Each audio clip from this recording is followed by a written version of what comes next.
Good afternoon, everyone, and welcome back to the show. Today, I'm joined by someone whose insights I've respected for many years, Clive Thompson. Clive is a retired wealth manager out of Geneva, Switzerland, with over 47 years of experience in trusts, private banking, and wealth management.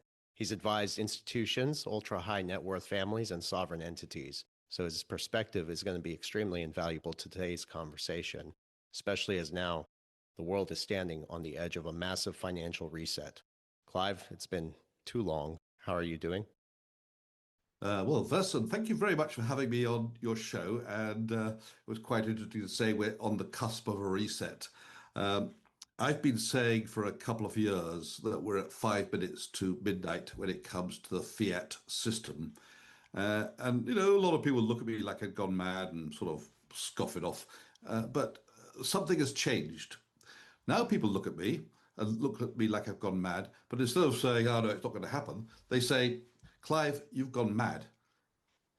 We're Well, 2 minutes to midnight, not 5 minutes to midnight, we're 2 minutes to midnight on the fiat system. So people have started to realize that the end is nigh and are starting to wake up. So we've gone from a situation where people say it's never going to happen to we're much closer than you think, Clive. So this reset, which we're all talking about, you hear it everywhere you go now. What is it? It's basically when something goes terribly wrong with the currency or with the bond market. I think it'll come from the bond market at the end of the day, and there's a panic situation. Uh, there's a rush by individuals to spend their money on anything. In other words, currency is going down at the expense of real assets. So real assets are melting up. They're going up very rapidly. Now we don't know what will cause this. It could be some disaster. It could be some crisis, because you know how people act like lemmings. Suddenly they say there's going to be a shortage of sugar, and then immediately everyone rushes down to the shop and all the sugar bags are gone. So we don't know what would cause it, but if this happens, and it's just a possibility, we might find ourselves in a situation such as we found in early 1933 before they withdrew all the gold, when they closed the banks. In 1933, they closed the banks for a couple of weeks while they tried to sort things out, and then a month later, they ordered everybody to hand in their gold. But what would happen this time? I think it could be a situation where they close the banks to re-engineer a new type of system.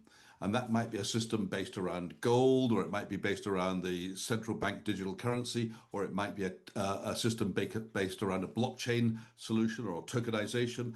There could be many types of things out there. It could be a bail-in system where if you've got more than a certain amount, you're obliged to invest in government bonds to support the system.